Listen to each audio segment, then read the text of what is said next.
Hello everyone, I'm Steve from Martell Training Group. Today we're going to talk about mass shootings and how you can protect your family and your loved ones. I'm going to provide you with some practical tips, some common sense tips to keep you and your family safe in the event that you experience a mass shooting.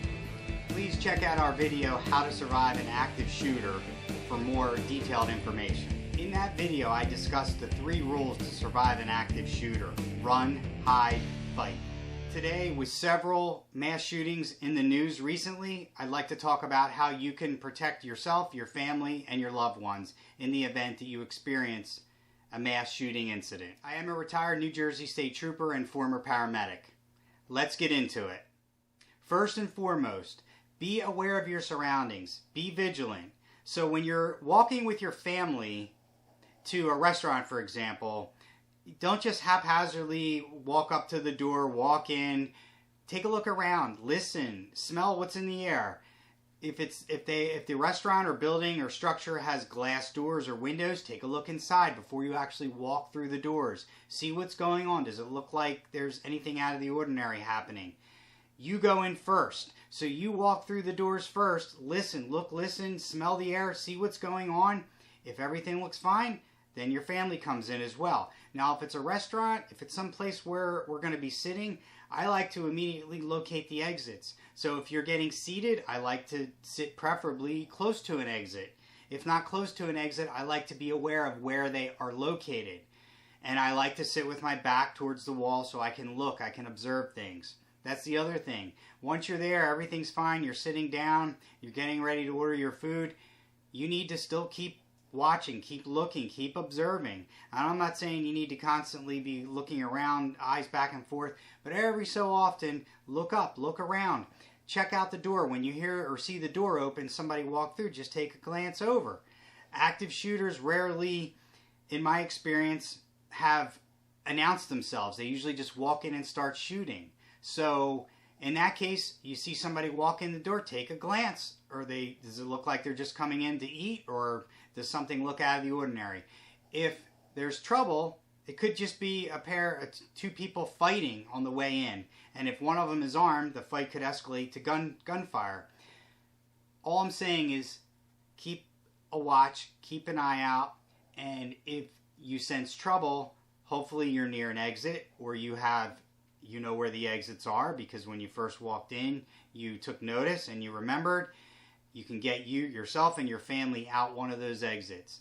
Keep in mind, the closest exit might be in the back kitchen area. So don't think twice about going through a door that says employees only, because in an emergency, anything goes. Do whatever you need to do to survive. So this brings us to our 3 rules on how to survive an active shooter, which I urge you to check out our video on this topic because I provide more detailed information in that video. Run, number 1. So if you're in a restaurant with your family, run means you go out that first exit. Hopefully it's close to where you are. If it's not, then you need to get to that exit. If you're in a restaurant and you can actually see, for example, where the shooter is, then you know exactly where you need to not go. However, if you're in a larger building, a shopping center, a mall, and you hear the gunfire, before you run, you need to actually take a listen, stop, pause, and try to figure out where those gunshots are coming from. Because our mind has played tricks on us with the acoustics in certain situations. And unfortunately, people have run towards a shooter in the past thinking that they were running in the opposite direction. So you don't want to move yourself and your family towards a shooter. So if you're in a shopping center, make sure, or a mall or office building, make sure you stop and think, where are the shots coming from, and go the opposite direction. If you can't run, if you can't get out for whatever reason, you need to hide. Now, of course, in my video, How to Survive an Active Shooter, I detail good hiding places. But just quickly, I will say you want cover over concealment. Cover means that you're hidden from the shooter or anyone else, but also whatever you're being hidden by will most likely stop rounds, like a solid desk or a brick wall or something metal, something that's probably not going to let a bullet go through. Concealment, on the other hand, is you're just hidden but you're not protected. So if you're hiding behind a curtain, for example, you're hidden but you're not protected. Rule number 3, fight.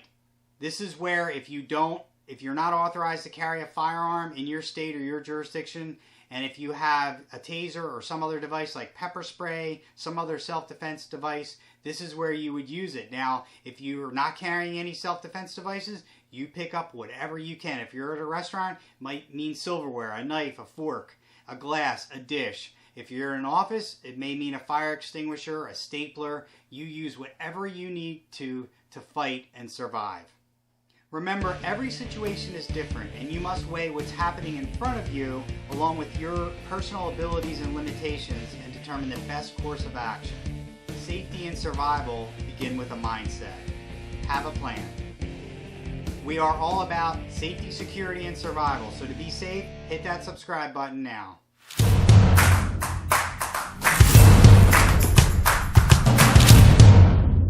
Thanks for watching, and please watch our video, How to Survive an Active Shooter. Take care and stay safe.